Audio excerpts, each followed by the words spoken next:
Kerb bela deştine gamli karivan gelir.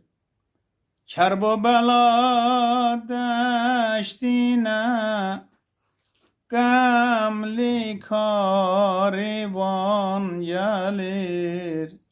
Dur ya Hüseyin Zeynep'in kâmeti keman gelir.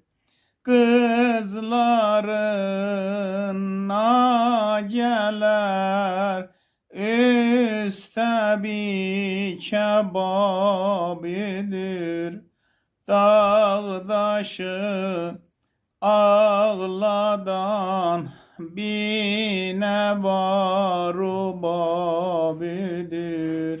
Ya Hüseyin, Ya Hüseyin, canımız sana feda. feda. Ya Hüseyin, Ya Hüseyin, canımız sana feda. ahsen.